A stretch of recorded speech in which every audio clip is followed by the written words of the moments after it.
하나님의 말씀 마태복음 11장 25절에서 26절 제가 읽어드릴게요. 그때 예수께서 대답하여 이르시되 천지의 주제이신 아버지여 이것을 지혜롭고 슬기 있는 자들에게는 숨기시고 어린 아이들에게는 나타내심을 감사하나이다. 올소이다. 이렇게 된 것이 아버지의 뜻이니이다. 내 아버지께서 모든 것을 내게 주셨으니 아버지 외에는 아들을 아는 자가 없고 아들과 또 아들의 소원대로 계시를 받은 자 외에는 아버지를 아는 자가 없느니라. 수고하고 무거운 짐진 자들아 다 내게로 오라. 내가 너희를 쉬게 하리라.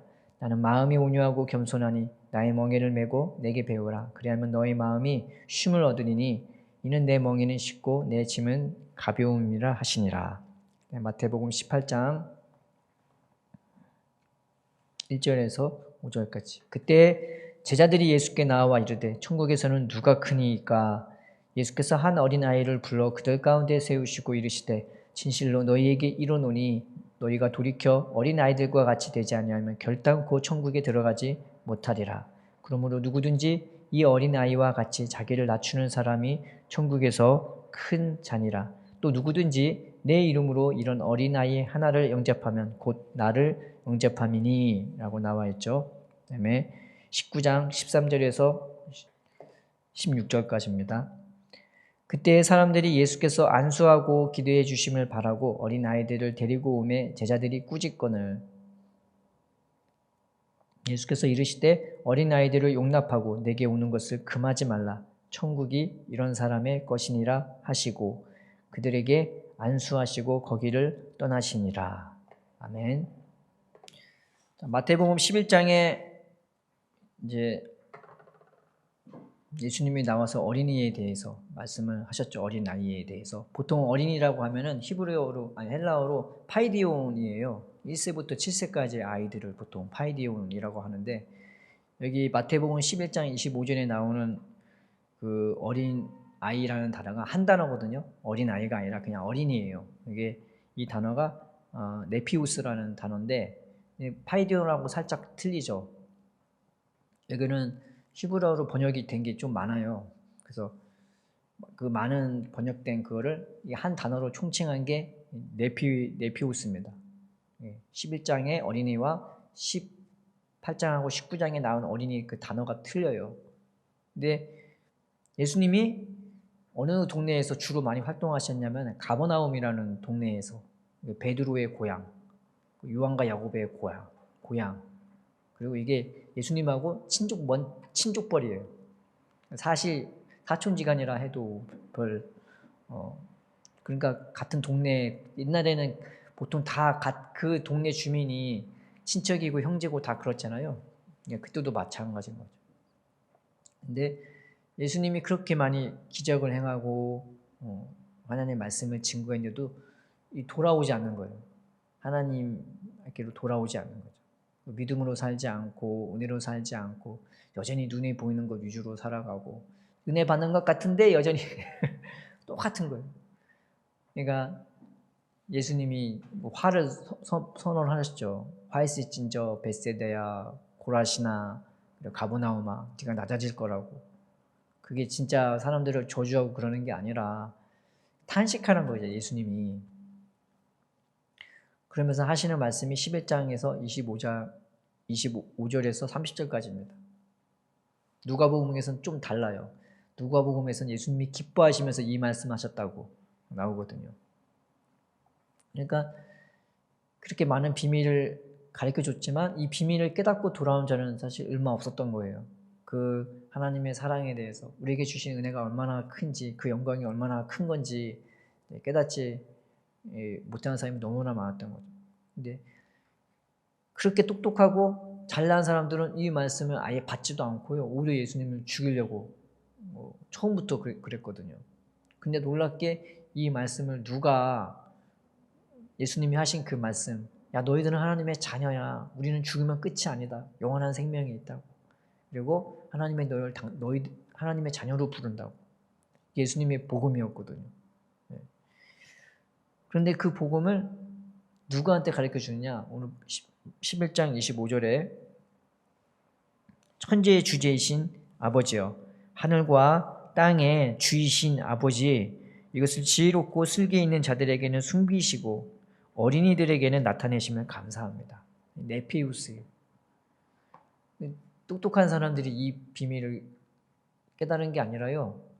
오히려 못 배운 사람들, 오히려 세상적으로 봤을 때는 좀 낮은 사람들이 오히려 이 말씀을 듣고 보고 기뻐했어요. 이게 신기한 거죠. 이 어린이의 특징이 뭐냐면 이 네피우스라는 어린이의 특징이 이 히브리어 단어를 이게 한 단어로 표현한 건데 이제 어리석고 서투르고 미숙하고 어린애 같은 거예요. 네. 이 어린이란 말이죠. 근데 그런 애들이 하나님의 말씀을 듣고 오히려 좋아하고 기뻐했단 말이죠.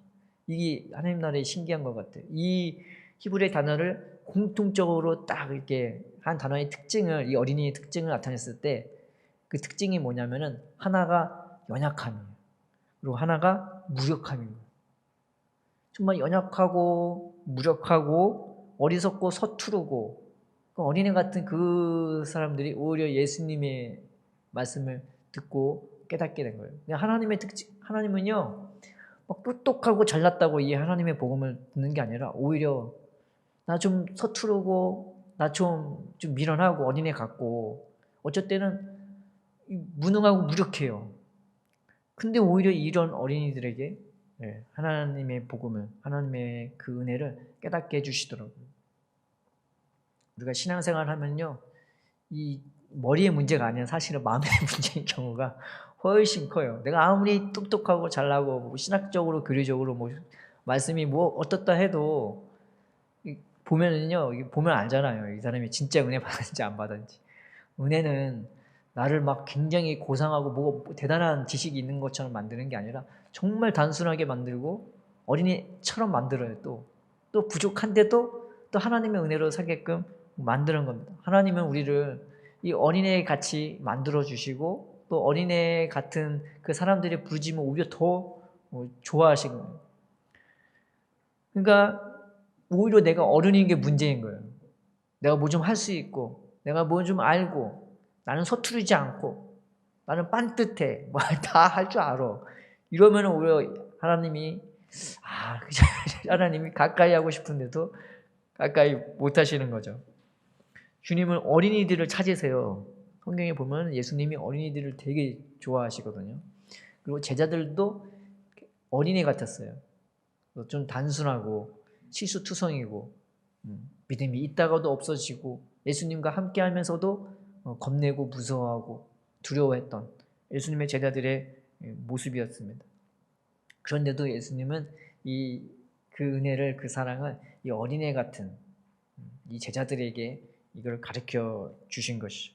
그래서 예수님이 내가 어른이라면서 내가 뭐 좀 안다면서 나는 서투르지 않는다면서 그렇게 세상의 짐을 지고 사는 이 가버나움과 이 베라신과 고라신과 베세다의 모든 사람들에게 하는 말씀이 수고하고 무거운 짐자들아 다 내게로 오라. 내가 너를 쉬게 할게. 주님은 우리의 모든 것이 되어주고 싶은 거고 내 짐을 지워주고 싶은 거고 내 인생을 주님이 직접 가볍게 해주셔서 인도해 주시고 싶은 건데 우리는 자꾸 내가 뭐가 되려고 하죠. 예수님이 오래요. 괜찮다고. 너 무거운 짐진 상태로 나한테 오라고. 그럼 내가 너를 가볍게 해줄게. 하나님이 우리의 마음을 새롭게 해주시면 우리의 짐이 낮아지면서 내가 어린애가 되는 거예요. 괜찮은 거예요. 좀 서툴러도 괜찮은 거예요. 내가 좀 무능하고 무력해도 괜찮은 거예요. 왜냐하면 예수님이 나를 불러주셨기 때문에 예수님이 나를 품어주시기 때문에 이 말씀이 그 말씀인 겁니다. 우리는 성경을 보면서 좀 오해하는 게 내가 대단한 사람이 돼야 돼. 내가 믿음의 사람이 돼야 돼. 내가 사랑의 사람이 돼야 돼. 근데 잘 안 돼요. 내가 신앙생활 5년, 10년 했는데 좀 믿음이 있고 사랑이 있고 좀 있었으면 좋겠는데 나 같은 사람은 참 하나님 앞에 큰 죄인이라고. 하나님은 나 같은 사람 싫어하실 거야. 그런데 본문의 예수님은 그게 아니에요. 괜찮아. 너 무거운 짐진 상태로 나한테 와. 괜찮아. 믿음이 없어? 괜찮아. 사랑이 없어? 괜찮아. 나한테 오라고. 서투르고 연약하지만 그래도 나 같은 어린이를 주님은 받아주시고 품어주시는 거죠. 이게 본문의 말씀. 말씀입니다. 수고하고 무거운 짐진 자들아 다 내게로 오라. 내가 너희를 쉬게 해줄게. 어린이가 돼도 괜찮고, 그리고 네가 세상 짐도 내가 내려놓기도 하고 또 그 짐이 가볍게 느껴질 정도로 내가 너를 함께 해주면서 은혜와 사랑으로 충만케 해줄게. 이것이 성경의 메시지인 것입니다. 우리는 믿음을 붙잡는 것보다 예수님을 붙잡는, 예수님 안에 있는 믿음, 은혜, 사랑, 소망, 겸손, 긍휼, 자비가 그냥 내 안에 쏟아져 들어오는 거죠. 예수님이 오늘 그렇게 우리를 부르시고 초청하시는 것입니다. 베드로전서 5장 7절에 너희 염려를 주께 맡겨라. 이는 주님이 너를 돌보시기 때문이다. 그래서 내 삶의 크고 작은 모든 염려들 우리가 예수님 앞에 말하고 기도하고 맡겨버리는, 그래서 좀 몰라도 그 예수님을 늘 바라보면서 늘 의지하면서 살아가는 우리가 되었으면 좋겠습니다. 마태복음 18장 1절 5절에는 또 다른 장면이 나와요. 여기서는 어린이가 파이디온이죠. 이 본문의 배경이 누가복음, 마가복음, 마태복음 조금씩 틀립니다. 통에 보면은 싸웠대요. 다른 본문에서는 싸웠다 그러고. 그래서 서로 누가 크냐 쟁론했대요. 쟁론. 그냥 이야기를 한 게 아니라 서로 뭐 네가 맞냐 내가 맞냐 싸웠다는 거죠. 그 말이 있으면 내가 맞아, 내 말이 맞아, 내가 더 나은 사람이야, 내가 너희들보다 더 큰 자야, 이런 뉘앙스가 있는 거예요. 말이 뭐 신학적인 논쟁이 아니라 엄밀히 보고 말하면 내가 더 잘났다고, 내가 더 큰 사람이라고 라고 말하는 거와 같은 겁니다. 예수님이 어린 아이들을 한 명을 딱 부르시고 천국에서 누가 큽니까? 예수님께 물어보니까 예수님이 어린 아이를 딱 부르시고 그를 가운데, 제자들 가운데 세우시죠. 예수님은 다른 본문에서는 천국에서 제일 큰 자는 제일 작은 자가 제일 크다고 그렇게 얘기합니다. 이게 이중적인 의미가 있는데, 세상에서는 또 잘나고 대단한 사람, 뭐 스포츠 영웅도 있고 뭐 큰 일을 한 사람도 있고 그 사람들이 다 대단하잖아요. 근데 하나님 나라는 거꾸로 제일 작은 자에게 온 관심이 다 쏟아져 내는 거예요. 저 태양이 나 좀 알아봐 달라고 말하지 않잖아요. 한결같이 그 자리에서 돌고 돌면서 우리를 향해 빛을 비추고 있는 것처럼 천국에서는 해같이 빛나는 모든 사람은 그 영광을 자기 나 좀 알아봐 달라고 하지 않고 제일 연약한 자, 가난한 자, 힘없는 자에게 온 마음을 다 쏟아붓는, 그래서 내가 정말 큰 자가 되고 싶으면 내가 제일 형편없는 사람이 되면 됩니다. 이 희한한 그 세상이죠. 그 나라는. 그래서 세상에서는 대단한 사람들에 대한 기사가 많지만 저 나라에서는 힘없고 연약한 사람들에 대한 기사가 훨씬 많은 거예요. 그게 주인 거죠. 그래서 예수님이 그 제자들 가운데 어린이를 세우면서 이렇게 작은 자가 제일 큰 자다. 그리고 이렇게 어린이같이 자기를 낮추는 자가 제일 큰 자라고. 누가복음에는 이 파이디온, 이 어린이를 1세부터 7세까지 이 어린이들이, 그러니까 내가 봤을 때 가운데 세웠다고 하는 거 보니까 깐난 아이는 아닌 것 같아요. 3, 4살, 많으면 5, 6살. 이 아이를 가운데 가까이 세우셨다고 말하고 있는 것입니다. 예수님은 누구를 더 가까이 세우시자면 어린이 같은 사람을 가까이 세우시는 것입니다. 예수님이 자기가 십자가 고난을 받을 거라고 빌립보에서 너희는 나를 누구라 하느냐 그렇게 하니까 베드로가 하는 말이 주는 그리스도이시요 살아계신 하나님의 아들이라고. 바요나 시몬아 네가 복이 있도다. 이걸 네게 알게 하니는 하나님이시라고. 내가 너를 이 반석 위에 내가 교회를 세울 거라고. 너 같은 믿음의 사람, 나를 그리스도로 알고 있는 너 같은 믿음의 사람 위에 내가 세울 거라고. 내가 너를 통해 세우는 게 아니라 내가 세운대요. 예수님이 하시는 말씀. 그러면서 예수님이 하신 말씀이 그것을 위해서 내가 이제 고난을 받으러 간다고.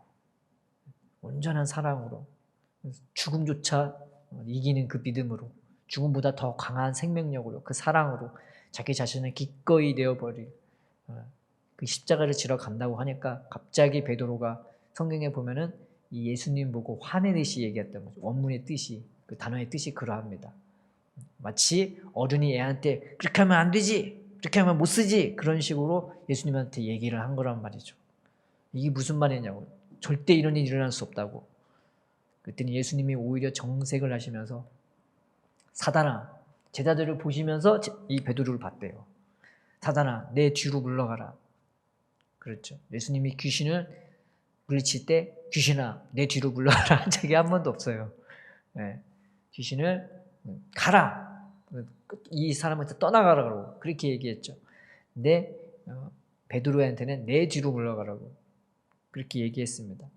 예수님이 어린이를 가까이 했지만 우리는 간혹 내가 어른이라 하면서 예수님보다 앞서는 경우가 많이 있습니다. 때로는 그것이 내 혈기가 될 수 있고 내 생각이 될 수 있고 내 마음이 될 수 있는 거죠.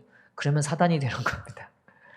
예수님은 우리가 예수님 뒤에서 예수님 따라오기를 예수님이 항상 앞서 주시니까. 그리고 예수님은 어린이 같은 사람을 가까이 하시는 거죠. 내가 뭐 잘나고 똑똑하고 주님을 위해서 뭔가 대단한 거 할 것 같은 그런 헌신을 요구한다고 우리는 착각을 해요. 근데 하나님이 원하시는 헌신은 내가 은혜와 믿음과 소망과 사랑과 위로와 그런 것들이 가득해서 주님 앞에 자원하면으로 드리는 그런 헌신이지 막 억지로 해야 되니까 하는 그런 헌신이 아니잖아요. 근데 우리가 주님을 위한다면서 가끔은 이렇게 내가 어린이임을 망각한 채 내가 주님을 위해서 뭘 한다고 그러면서 주님을 이렇게 주님에게 함부로 하듯이 말하는 경우 일반 성도들한테도 함부로 하듯이 말할 수도 있는 거 아니겠습니까? 우리가 제자들 가운데 어린이를 세우신 가까이 세우신 그 예수님을 따라서 나를 어린이같이 여기는 그렇지 나는 아직 주님의 은혜가 필요해. 난 주님 뒤에 서야 돼. 주님이 나를 품으시고 가까이 하시는 이 은혜 가운데 우리가 거해야지 라는 그런 마음으로 예수님을 따라갔으면 좋겠습니다. 그래서 예수님은 주위에서 봤을 때 예수님에 대하여 하나님의 어린 양이라고 예수님은 하나님이 함께 하시지 않으면 절대 안 갔어요. 성령께서 인도해 주시는 게 아니면 절대 안 갔단 말이에요. 오로지 성령께서 인도해 주신 대로 오로지 하나님이 그 마음에 있고 하나님이 그 예수님과 함께하는 늘 그 믿음의 자리에서 그 일을 했었던 것입니다. 우리가 신앙의 길을 가면서 내 번지수를 놓치지 않았으면 좋겠습니다. 자꾸 내가 뭘 하려고 하고 뭐가 대단한 사람이 되려고 그것이 아니라 늘 예수님을 가까이 하고 예수님 뒤에 쓰고 예수님 사랑 안에 거하면서 내가 어린이임을 망각하지 말고 그 예수님께 가까이 하는 우리가 되었으면 좋겠습니다. 한경직 목사님이 계신데 이 목사님이 1902년 생이고 거의 뭐 90 넘게 사시고 이제 하나님 품에 가셨는데 되게 청빈하시고 되게 겸손하신 분으로 유명하신 분입니다. 평생을 그렇게 사셨어요. 근데 이분이 얼마나 겸손한지 나이도 나이만큼 먹었고 교회도 세우셔서 되게 크게 부흥했고 교계 어른이고 기독교 전체의 큰 어른인데 미국에 어디서 가게 됐는데 목사님 일행이랑 같이 가게 됐죠. 근데 이 목사님들을 버스 뒤에 태웠단 말이죠. 그러니까 다 이게 뒤에 앉아갖고 더워갖고 막 부채질하면서 막 이렇게 있는데 자기랑 같이 온 어떤 목사님이 있는데 자기보다 훨씬 젊은 목사가 있는데 그 목사님은 리무진을 타고 가더래요. 그러니까 뒤에 있는 목사들이 아니 이 한경진 목사님도 여기 타고 있는데 감히 저 젊은 목사가 저런다고 그랬더니 한경진 목사님이 아유 저 목사님 저 리무진 타니까 정말 잘 어울리네. 참 탈만하다고 라고 하시면서 오히려 자기는 낮추시고 그분은 이렇게 높이시는 이거 얼마나 하나님이 기뻐했겠습니까? 그래서 이분이 이제 종교계의 템플턴 상이라고 종교계의 노벨상이라고 템플턴 상이 있는데 이제 그 상을 타는 자리에서 그 상을 받으면서 하는 말이 나는 죄인입니다. 나는 신사참배를 한 자입니다. 라면서 오히려 고백을 하더라는 거죠. 자, 겸손하신 것 같아요. 그런 고백이 쉽지가 않을 텐데 자기의 죄를 드러내는 자기의 수치 드러내는 거 쉽지가 않을 텐데 저는 오히려 그게 참 은혜가 되더라고요. 평생에 그렇게 자기를 낮추시고 자기가 갖고 있는 죄에 대해서 정죄당하는 얼마나 괴로웠겠어요. 평생. 그러면서도 그렇게 하나님 앞에서 신실하게 살아간 모습이 저는 오히려 많이 보고 깨닫게 되었습니다. 우리가 어린이같이 한견진 목사님처럼 자기를 낮추는, 나는 주님 어린이입니다. 나는 사실 잘 모릅니다. 나는 사실 연약합니다. 무능합니다. 나는 지금까지 주님 은혜로 살았습니다 하면서 어린애같이 예수님께 나아갔으면 좋겠습니다. 주님은 어린이를 부르시고 어린이를 가까이 하시고 어린이를 세워주시죠. 또 그런 마음으로 내가 이 세상에 작고 연약한 자를 대했으면 좋겠습니다. 주님이 나를 그렇게 사랑으로 대해주시잖아요. 어린이라고 저기 가 있어, 여기 서 있어 막 그러는 게 아니라 그런 나를 가까이 불러주시고 나를 세워주시지 않습니까? 우리가 그런 마음으로 함부로 보지 않고 함부로 대하지 않고 그 예수님께 나아갔으면 좋겠습니다. 그러면 우리가 어린이로서 도대체 예수님께 나아가 뭘 하는 거지? 그런 생각이 할 수 있잖아. 난 도대체 예수님께 어떻게 나아가야 돼? 예수님은 나한테 어떻게 해주시는 거야? 그 장면이 마태복음 19장 13절 16절이에요. 예수님이 뭘 해줬죠? 사람들이 막 예수님이니까 이 자기들의 아이들을 데리고 막 예수님께 축복해달라고 막 사람들이 많이 몰리는데 지금 예수님이 예루살렘으로 십자가 못 박히러 가는 길이에요. 예수님이 대놓고 가는 거는 이게 처음이었단 말이죠. 예전에는 무리들 오면은 그냥 보내버리고 본인이 무리를 피해 가고. 근데 십자가로 못 박히러 갈 때는 내두셨어요. 그때는. 얼마나 많은 사람들이 왔겠어요. 근데 그 중에 어린 아이를 데리고 오면 이게 얼마나 구차하겠어요. 그 아이들을 다 하나하나 기도해 주려면.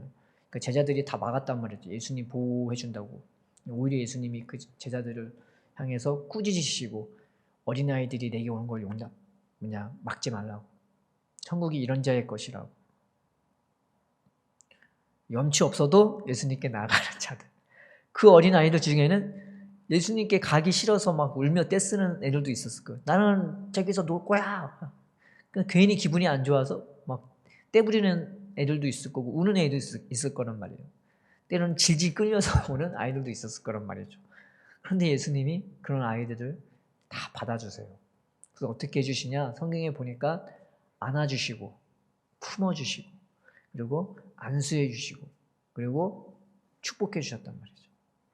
내가 예수님께 그런 마음으로 나아갔으면 좋겠습니다. 비록 내가 콜리게 같고 내가 겉모습은 그런데 속 사람은 어떤지 난 모르잖아요. 내 삶이 어떤지. 근데 예수님은 아시잖아요.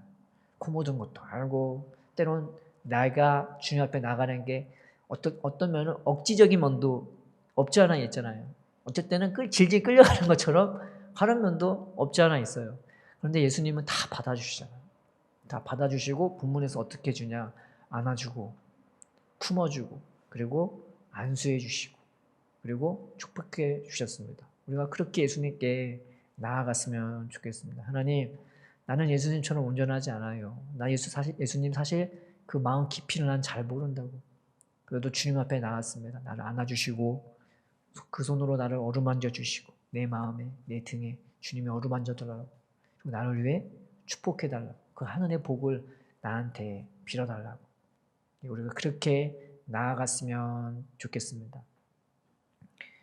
그래서 내 모습이 비록 어린아이라도 그렇게 예수님께 나아가고 또 나를 어린아이같이 낮추면서 예수님께 나아가고 또 내 삶이 내 눈에 보이는 작고 연약한 사람들조차 예수님의 마음으로 내가 귀하게 대할 수 있게 해달라고 그것도 예수님께 나아가는 방법이지 않겠습니까? 그래서 내 마음과 심령이 늘 가나안 땅이 되고 늘 생명수 샘이 되고 늘 주님 안에 거하는 삶이 되고 또 그것이 내 힘이 되고 능력이 되는 그런 삶이 되었으면 좋겠습니다. 신앙은 가면 갈수록 복잡해지는 게 아니라요. 굉장히 단순해지죠. 어린이처럼 단순합니다.